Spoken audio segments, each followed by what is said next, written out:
Hallelujah,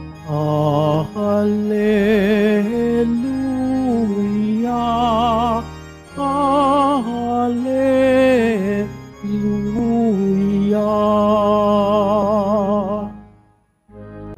Mapalad ang mga dukha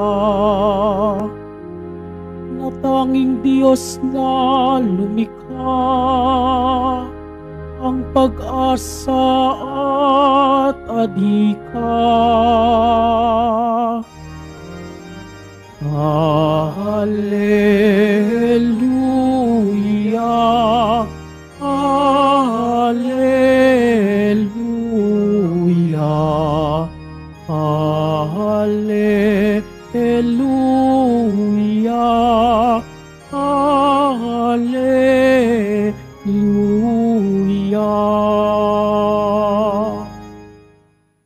Sumainyo ang Panginoon. At sumaiyo rin. Ang mabuting balita ng Panginoon ayon kay San Mateo. Papuri sa iyo, Panginoon. Noong panahong yun, may isang lalaking lumapit kay Jesus at nagtanong, Guro, ano pong kabutihan ang kailangan kong gawin upang magkamit ng buhay na walang hanggan? Sumagot si Jesus, bakit mo ako tinatanong kung ano ang mabuti? Iisa lang ang mabuti. Kung ibig mong magkamit ng buhay, sundin mo ang mga utos. Alin-alin po? Tanong niya. Sumagot si Jesus, huwag kang papatay, huwag kang mangangalunya, huwag kang magnanakaw, huwag kang magsisinungaling sa iyong pagsaksi. Igalang mo ang iyong ama at ina. Ibigin mo ang iyong kapwa gaya ng pag-ibig mo sa iyong sarili. Sinabi ng binata, tinutupad ko na pong lahat yan. Ano pa po ang dapat kong gawin? Kung ibig mong maging ganap, humayo ka. Ipagbili mong iyong ari-arian, ipamahagi sa mga dukha ang pinagbilhan. Kapag ginawa mo yan, magkakaroon ka ng kayamanan sa langit. Pagkatapos, bumalik ka at sumunod sa akin. Sagot ni Jesus. Pagkarinig nito, malungkot na umalis ang binata sapagkat siya'y napakayaman.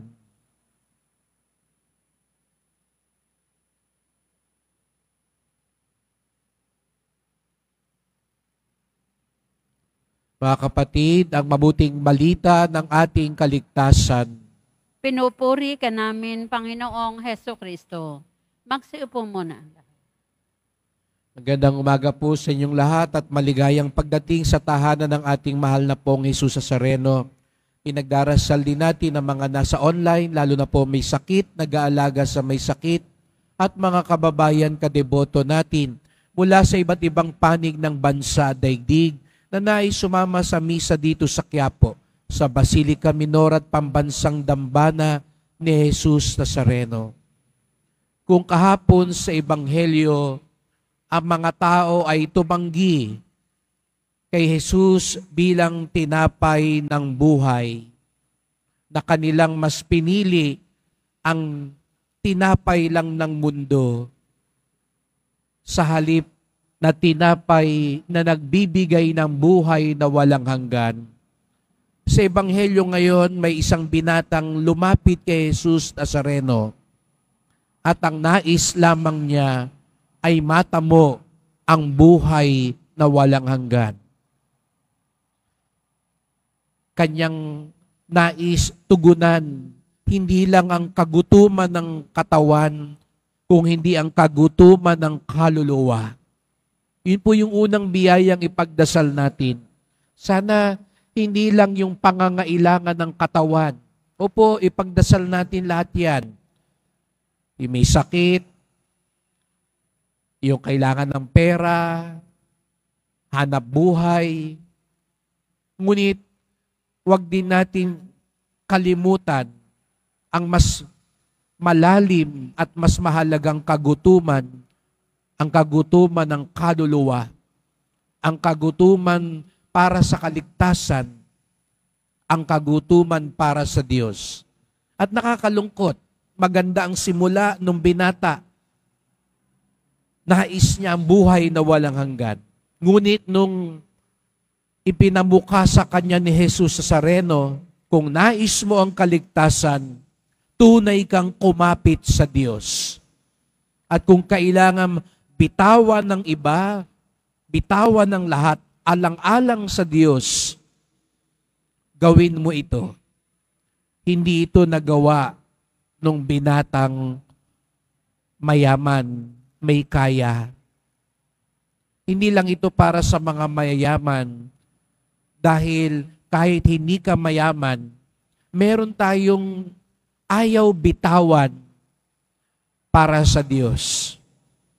At sabi nga sa Ebanghelyo, nalungkot na umalis ang binata, sapagkat alam niya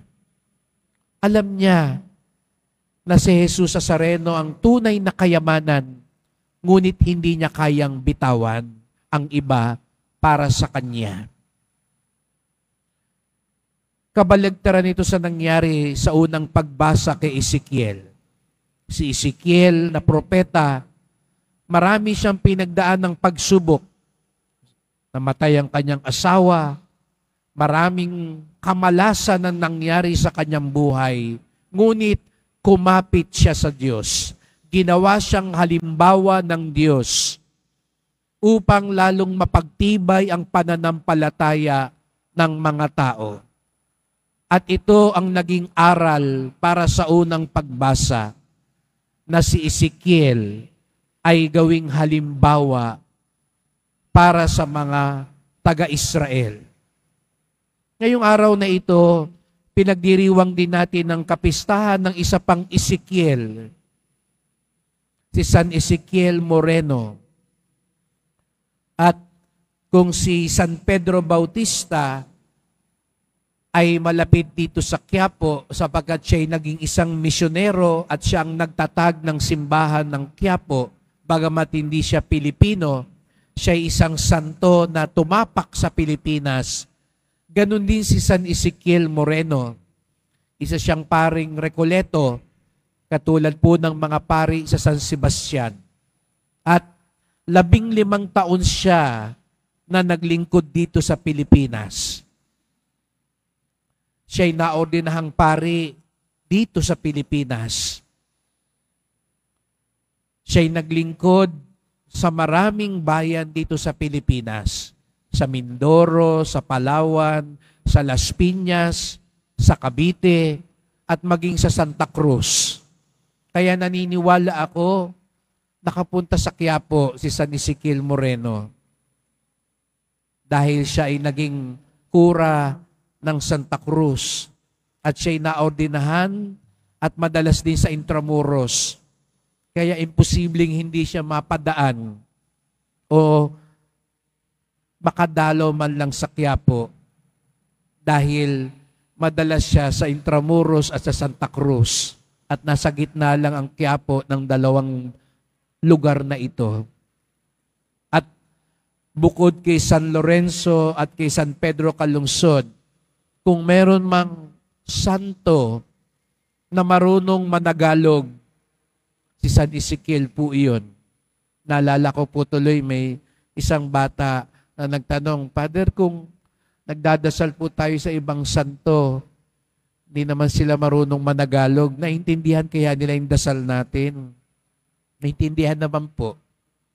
Pero mas tiyak tayo, katulad ni Lorenzo at ni Pedro, si San Ezekiel po, na 15 taon, ginugol niya dito, binitawan niya ang lahat.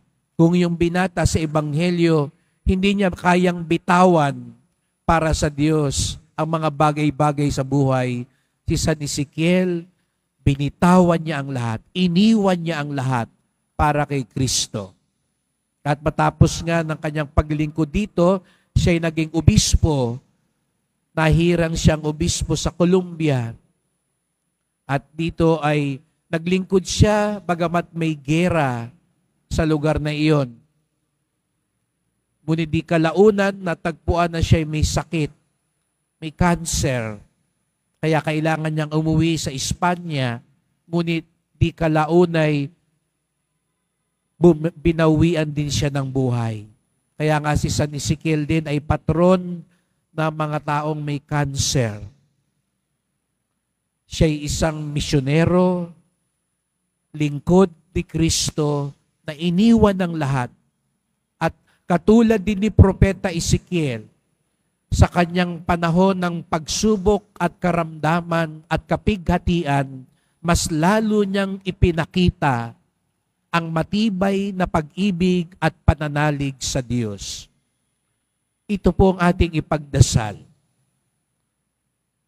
Na katulad ni Propeta Ezekiel, katulad ni San Ezekiel Moreno, hindi katulad nung binata sa Ebanghelyo, ang panghawakan natin higit sa lahat, ang pag-ibig at awa ng Diyos.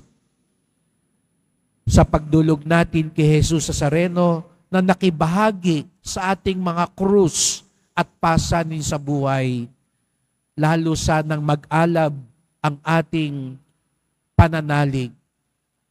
Hindi katulad ng sinabi sa Salmo Responsorio na ang Diyos ay tinalikdan ng kanyang mga nilalang.